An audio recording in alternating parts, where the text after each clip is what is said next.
सभी विद्यार्थियों का इस कक्षा में स्वागत है। आज मैं आपसे बहुत महत्वपूर्ण बात करने जा रहा हूँ।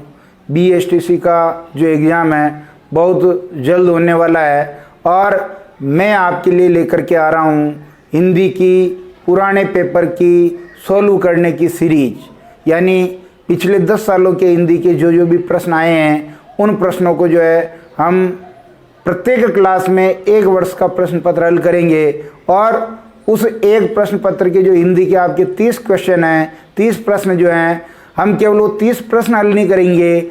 आप अगर इस कक्षा को अंत तक देखेंगे तो आप ये समझ पाएंगे कि हम उस 30 की जगह कम से कम 100 प्रश्न हम हल कर रहे हैं, क्योंकि हम इस पेपर को विश्लेषणात्मक तरीके से हल करेंगे। और जब हम हर एक प्रश्न का विश्लेषण करेंगे तो केवल उसका सही उत्तर क्या है ये नहीं देखेंगे, दूसरे जो ऑप्शन हैं उनके भी क्या क्या प्रश्न बन सकते हैं या और उनकी जो है किस प्रकार के प्रश्न आने की संभावना है। तो जब हम हल करेंगे तो एक साथ एक प्रश्न नहीं, हमारे 4-4 प्रश्न तैयार होंगे। इसलिए आप जो है BSTC हिंदी के इन पुराने पेपर की जो कक्षा ज़रूर देखें। इसके लिए नोटिफिकेशन आपको समय पे मिले, आप चैनल को लाइक करें, सब्सक्राइब करें और शेयर करें और बेल आइकन को ज़रूर आप जो है ऑन रखें, ताकि कोई भी नया वीडियो अपलोड होते ही आपको तुरंत सूचना मिल जाए। समय अब आपके पास ज़्यादा नहीं है, इसलिए जितना जल्दी आप अपना मूल्यांकन कर पाएंगे उतना आपके लिए बढ़िया है, आपके सिलेक्शन के लिए बढ़िया है। तो शुरू करते हैं अपनी जो है 2019 का हिंदी का पेपर हल करना। किस प्रकार 2019 के हिंदी के पेपर में प्रश्न आए थे।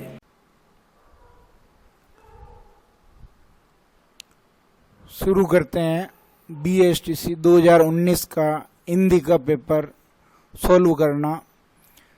देखिए, इसमें कुल 30 प्रश्न हैं, लेकिन जब हम इनको हल करेंगे तो 30 के बहुत ज़्यादा प्रश्न बन जाएंगे, क्योंकि हम विश्लेषणात्मक तरीके से इनको हल करेंगे। खेत रहना मुहावरे का अर्थ है।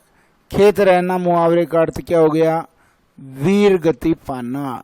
ये सही उत्तर है कि वीर गति पाना, ये खेत रहना मुहावरे का अर्थ है। युद्ध में कोई खेत रहता है तो उसका अर्थ है कि वीर गति प्राप्त करना। दूसरा देखिए, अध जल गगरी छलकत जाए, यानी गगरी कहते हैं मटके को। गगरी किसको कहते हैं? मटके को। ये गगरी यानी मटका। आधा जल से भरा हुआ मटका छलकता है, यानी जिसमें थोड़े बहुत गुण होते हैं वो इतराता है, यानी डींगे आंकता है, ऊंची ऊंची बातें करता है, लंबी लंबी बातें करता है। तो अध जल गगरी छलकत जाए, इसका अर्थ हो गया डींग आंकना या व्यर्थ की ऊंची ऊंची बातें करना। ये इसका जो अर्थ हो जाएगा। तीसरा देखिए, अली और अली शब्द युग्म का अर्थ है। तो ये जो अली है, छोटा अली भौरा के लिए होता है और बड़ा अली सखी के लिए होता है। अपना सही उत्तर हो जाएगा 1। सही उत्तर क्या हो जाएगा? 1, यानी अली यानी भौरा और अली यानी सखी। चौथा देखिए,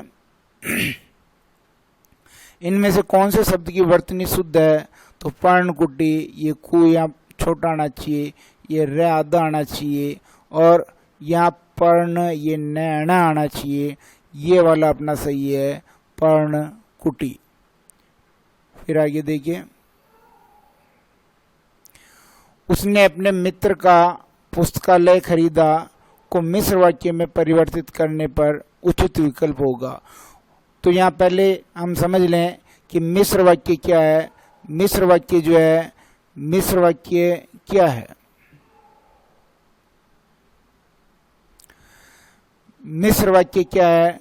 मिश्र वाक्य में एक होता है प्रधान उपवाक्य और एक होता है इसमें आश्रित उपवाक्य। आश्रित उपवाक्य, इसको पहचान करने का, याद रखने का तरीका है कि मिश्र में श्रेय आ रहा है और आश्रित में भी श्र आ रहा है, तो मिश्र जो वाक्य होंगे उसमें आश्रित उपवाक्य होगा। और जो आश्रित उपवाक्य होगा वो किससे जुड़ा होगा?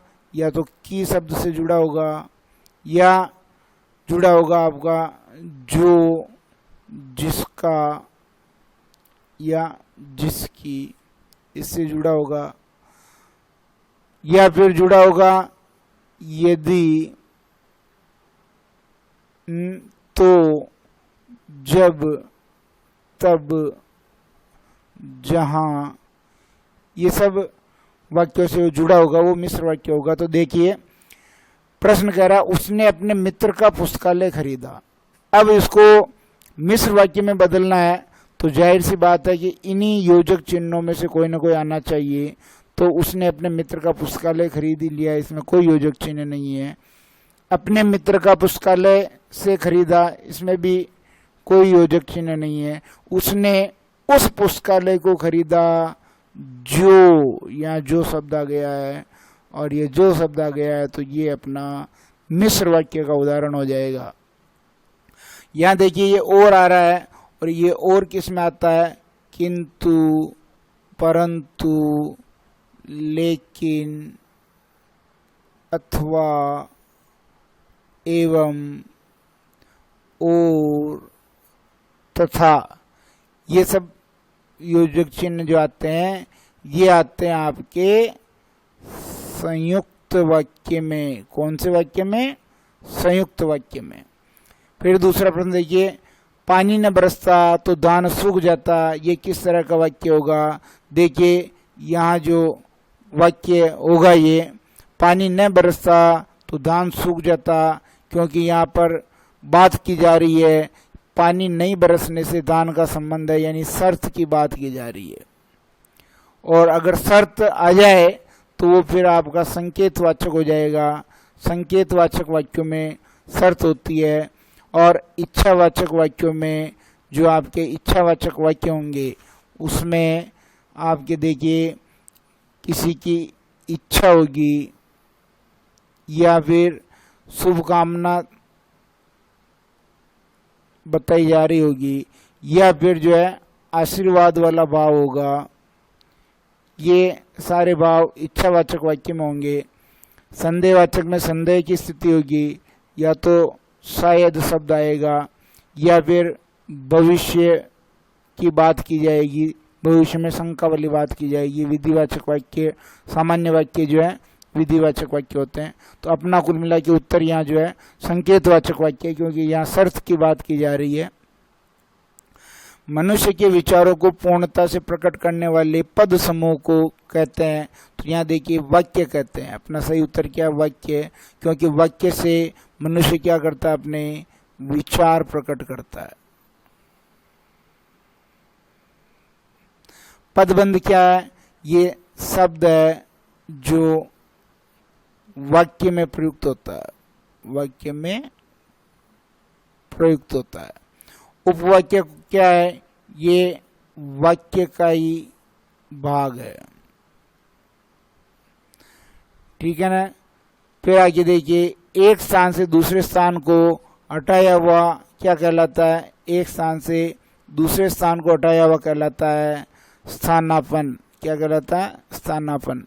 स्थानांतरित अलग चीज है, लेकिन स्थानापन्न इसका सही उत्तर है, और अपना जो आंसर है वो है स्थानापन्न। फिर आगे देखिए, अत्युष्म का संधि विच्छेद होगा। देखिए ये यू शब्द यहां आ रहा है, यू, ठीक है ना। यू शब्द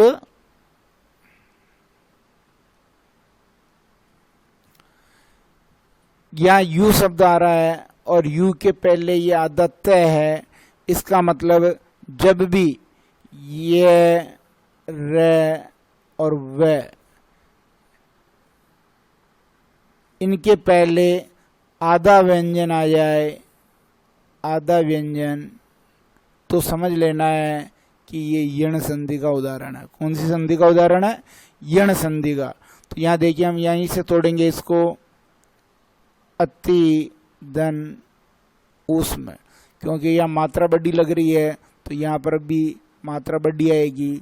देखिए बनना कैसे, ये ऐत, इसमें से ई स्वर निकला और ये ऊ, और ये ऊ, ई और ऊ मिलके बन गया आपके यू।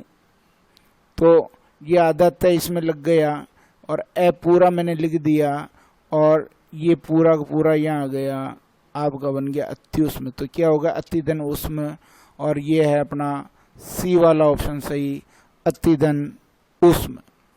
फिर देखिए सन्मार्ग शब्द में समास का कौन सा भेद है, तो देखिए ये जो है सन्मार्ग यानी सतधन मार्ग, रास्ता बता रहा है, रास्ता के साथ सत, तो यानी एक तरह से बता रहा है कि रास्ते की विशेषता है, ये मार्ग की क्या है, विशेषता।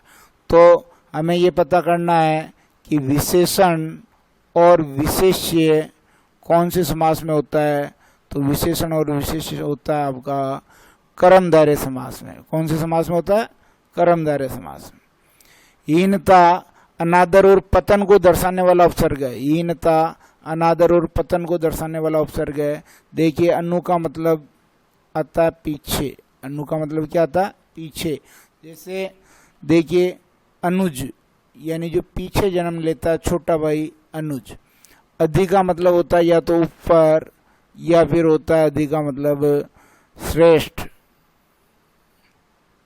तो ऊपर का मतलब तो देखिए एक शब्द होता है आदित्य का, पर्वत की चोटी के ऊपर का हिस्सा आदित्य का, और श्रेष्ठ ये जैसे अधिनायक यानी नायकों में श्रेष्ठ अधिनायक। ये औ जो है ये अपना सही उत्तर है, क्योंकि औ का मतलब होता है अनादर या पतन के लिए, जैसे अवगुण, खराब गुण। और नी जो है इसका अर्थ होता है बिना या फिर होता है आपके विशेष। तो जैसे इसका हो गया निडर यानी बिना डर के, और निबंध विशेष रूप से बांधना, निबंध। चौथा देखिए अशक्त, ये देखिए अशक्त, ये जो शब्द बना है ये शक्ति से बना है, और इसके आगे लग रहा है अशक्त, शक्ति यानी ताकत, शक्ति यानी ताकत नहीं, का मतलब क्या, नहीं, शक्ति यानी ताकत नहीं है, तो वो हो गया असमर्थ। क्या हो जाएगा वो, असमर्थ। अपना इसका अर्थ निकलना चाहिए, असमर्थ निकलना चाहिए। और असक्त ये शब्द बना है, असक्त जो शब्द वो आसक्ति से बना है, क्योंकि यहाँ ई प्रत्यय है और ई प्रत्यय से ए जो यहाँ आ बन गया है, आसक्ति। तो यहाँ जो अपना सही उत्तर हो जाएगा वो हो जाएगा असमर्थ या विरक्त। देखिए असमर्थ हो गया यानी शक्ति नहीं है, यानी समर्थ नहीं है, असमर्थ। और आसक्ति, आसक्ति में जो है असक्त लग रहा है, यानी विरक्त जो इसका अर्थ हो जाएगा, वो जो शक्ति नहीं है यानी जिसमें मन नहीं लग रहा, वो विरक्त इसका अर्थ हो जाएगा, असक्त। फिर देखिए आगे, बेल न कूदे,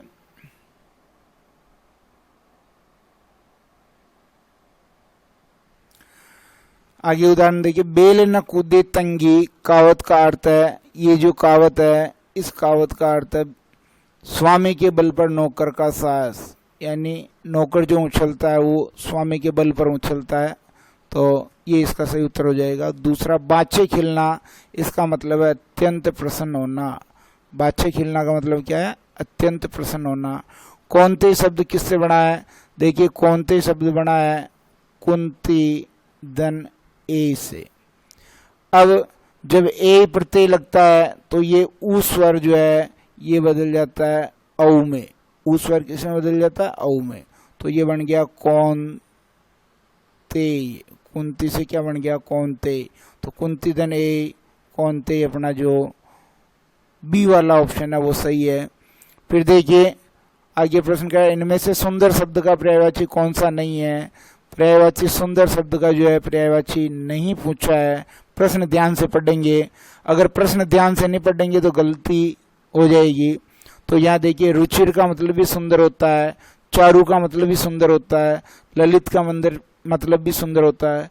लेकिन जो ये विसीक है, ये विसीक का मतलब सुंदर नहीं होता है।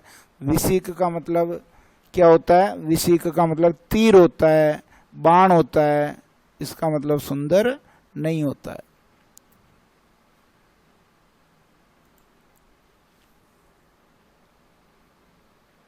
फिर आगे देखिए, ये कह रहा है कि इनमें से किस विकल्प के सभी शब्द जो हैं शुद्ध हैं। इनमें से किस विकल्प के सभी शब्द शुद्ध हैं? तो मित्रता ये शुद्ध शब्द है, लेकिन ये माधुर्यता ये गलत शब्द है। या तो आपका शब्द होना चाहिए मधुरता, या शब्द होना चाहिए माधुर्य। प्रामाणिक ये भी गलत है, क्योंकि इक प्रत्यय लग रहा है तो शुरू का जो स्वर है वो दीर्घ हो जाएगा, प्रामाणिक। सदृश्य भी गलत है, क्योंकि आपका सादृश्य होना चाहिए या फिर होना चाहिए सदृश। संतुष्ट भी गलत है, क्योंकि आपका होना चाहिए ये संतुष्ट, टमाटर का आएगा। लब्ध, प्रतिष्ठ और व्यवहृत ये दोनों शब्द जो हैं सही हैं।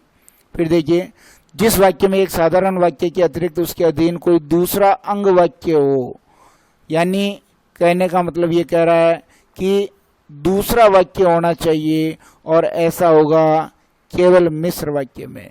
किसमें होगा? मिश्र वाक्य में। ऐसा होगा मिश्र वाक्य में, क्योंकि मिश्र वाक्य जो होता है उसी में आश्रित उपवाक्य होता है, आश्रित उपवाक्य होता है। फिर देखिए, उन्मुख, उन्मुक्त शब्द का विपरीतार्थक यानी विलोम पूछा है। उन्मुख शब्द का क्या पूछा है? विलोम पूछा है। तो उन्मुख शब्द का जो विलोम होगा, देखिए, उन्मुख यानी मुख की ओर, मुख की ओर। और सम्मुख इसका मतलब भी है मुख की ओर, मुख की ओर। तो ये दोनों एक ही हैं। इसका जो विलोम शब्द है वो विमुख यानी मुख के दूसरी तरफ, विमुख इसका जो है सही उत्तर है। कौन सा? ये घोड़ा शब्द का पर्यायवाची शब्द नहीं है, घोड़े का पर्यायवाची नहीं है। तो देखिए, तुरंग घोड़े को कहते हैं, घोटक भी घोड़े को कहते हैं, हाई भी घोड़े को कहते हैं, लेकिन मतंग जो है ये हाथी को कहते हैं या फिर बादल को कहते हैं, इसलिए अपना सही उत्तर हो जाएगा मतंग।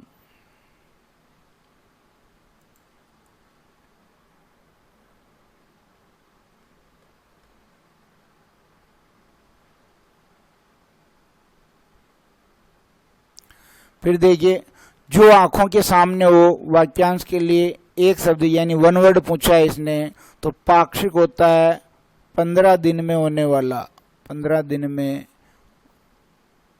होने वाला, ये क्या कहलाता है? पाक्षिक। फिर परोक्ष का मतलब होता है आंखों के पीछे, और प्रत्यक्ष का मतलब होता है आंखों के सामने, यानी प्रतिदन अक्षी, और अक्षी का मतलब हो गया आंख। अक्षी का क्या मतलब हो गया? आंख। तो प्रत्यक्ष अपना सही हो जाएगा। दिए गए वाक्यों में शुद्ध वाक्यों को छांटे। मीरा वक्त कवि, क्योंकि स्त्रीलिंग है तो इसके लिए आ जाएगा, और कवि पुल्लिंग है, कवयित्री, ये सही शब्द हो जाएगा। मैंने आज खाना नहीं खाऊंगा, तो मैंने की जगह आ जाएगा मैं आज खाना नहीं खाऊंगा। कलम सीमा ने रहीम को दी, तो यानी सीमा ने रहीम को, ये जो कलम है ये उठ करके यहाँ आनी चाहिए, कलम दी। सीमा ने रहीम को कलम दी तो सही हो जाएगा। यानी ये 3 अशुद्ध हो गए, तो अपना चौथा वाक्य मैं आजकल घूमने जाता हूँ ये शुद्ध हो गया। निम्न में से अशुद्ध वाक्यों को पहचानो, निम्न में से अशुद्ध वाक्यों को पहचानो। ठंडा बर्फ लाओ, ठंडा बर्फ यानी बर्फ कैसा होता है, ठंडा होता है, तो ये जो है अशुद्ध हो गया। यहाँ केवल बर्फ लाओ वाक्य होना चाहिए, बर्फ लाओ, तो ये शुद्ध हो जाता। ठंडा अपने आप ही बर्फ ठंडा है, उसको बताने की जरूरत नहीं है, ये अपना सही उत्तर हो गया। रामचरितमानस के रचयिता, बिल्कुल ये सही शब्द है, रचयिता ये सही है। मुझे जयपुर जाना, ये भी सही है। और माँ दूध जमा रही है, अगर यहाँ दही होता तो ये गलत हो जाता, लेकिन दूध है इसलिए ये सही है। फिर देखिए इनमें से कौन सा द्विगु समास का उदाहरण है। द्विगु समास क्या होता है, पहला पद संख्यावाची होता है, पहला पद संख्यावाची होता है। तो देखिए चतुर्भुज, पहला पद संख्यावाची है लेकिन इसका तीसरा अर्थ निकल रहा है। पहला पद तो संख्यावाची है इसका, लेकिन तीसरा अर्थ निकल रहा है इसका, और तीसरा अर्थ है विष्णु। चार है भुजाएं जिसके, कौन, विष्णु। चौराहा देखिए, चार राहों का संगम, ठीक है। त्रिलोचन देखिए, इसमें भी पहला पद संख्यावाची है लेकिन तीन है नेत्र जिसके, कौन, शिव। और दशानन, ये भी पहला पद संख्यावाची है लेकिन 10 है आनन किसके, वो हो गया आपका रावण। तो यहाँ इसका भी अन्य अर्थ निकल गया, इसका भी अन्य अर्थ निकल गया, इसका भी अन्य अर्थ निकल गया, लेकिन इसका अन्य अर्थ नहीं निकला, इसलिए ये द्विगु का उदाहरण है। प्रतिक्षण पद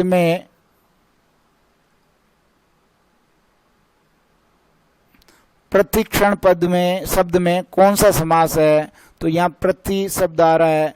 तो देखिए जो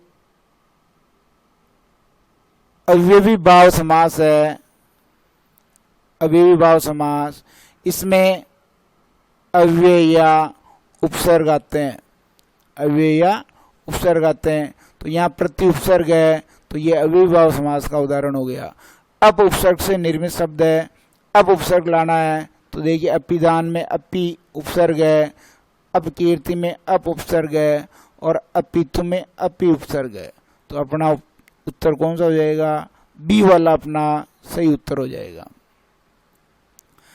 निषेधात्मक वाक्य का उदाहरण है निषेध। निषेध का मतलब होता है मना करना, मना करना, या फिर नेगेटिव।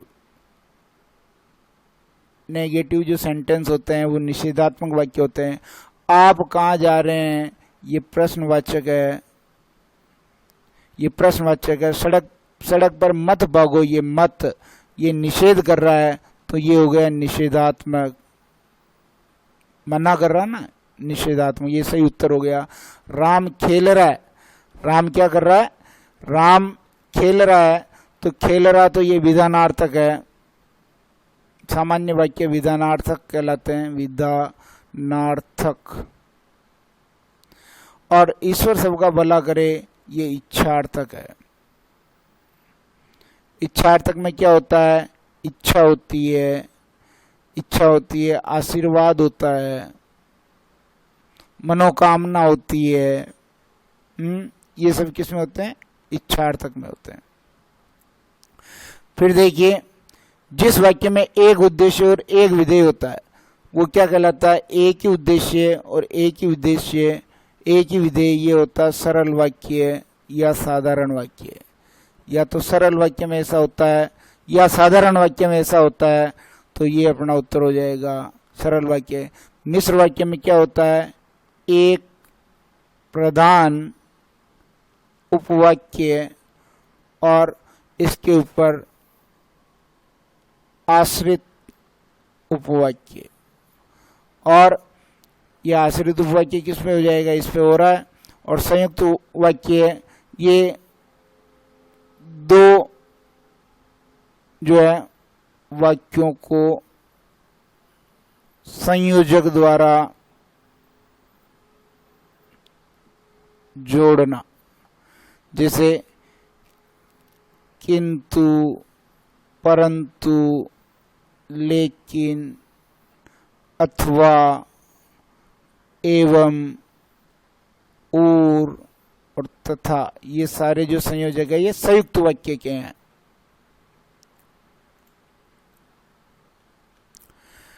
अक्ल के घोड़े दौड़ाना मुहावरे का अर्थ बताना अपने को।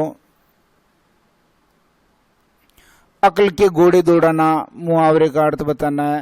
तो अक्ल के घोड़े दौड़ाना मुहावरे का अर्थ है केवल कल्पनाएं करना, यानी जो आदमी ज़्यादा कल्पनाएं करता है वो अक्ल के घोड़े दौड़ाता है। दूसरा जो प्रश्न है अगला वो देखें, काम बिगड़ने पर पछताने से कोई लाभ नहीं होता, इसको दर्शाने वाली लोकोक्ति है। तो अब पछताए हो तो क्या जब चिड़िया चुग गई खेत। अंधेर नगरी चौपट राजा, अंधेर नगरी चौपट राजा, इसका जो है यानी चारों तरफ अराजकता का माहौल, अराजकता का माहौल, क्योंकि प्रशासन सही नहीं है। राजा कैसा है, चौपट है, तो चारों तरफ अराजकता का माहौल है। आंख का अंधा नाम नयन सुख, गुणों के विपरीत नाम, गुणों के विपरीत नाम हो गया, यानी आंख का तो अंधा है और नाम नयन सुख है, तो गुणों के विपरीत नाम हो गया। कोयले की दलाली में हाथ काला, तो कोयले की दलाली में अगर आप कोयले का काम करेंगे तो आपके हाथ काले होंगे, यानी बुरे काम का परिणाम भी बुरा होता है, बुरे काम का परिणाम भी बुरा। या फिर इसको हम कह सकते हैं कि दुष्टों की संगति, यानी दुष्ट लोग होते हैं जो दुष्टों की संगति कलंकित करती है, दुष्टों की संगति कलंकित करती है। ये 2019 के हिंदी BSTC के पेपर के 30 महत्वपूर्ण प्रश्न थे जो हमने हल किए। आप चैनल को लाइक करें, सब्सक्राइब करें, शेयर करें, ताकि हम जो है ज़्यादा से ज़्यादा पेपर को सॉल्व कर सकें और वो आपके पास सही समय पर जल्दी से पहुंच सके।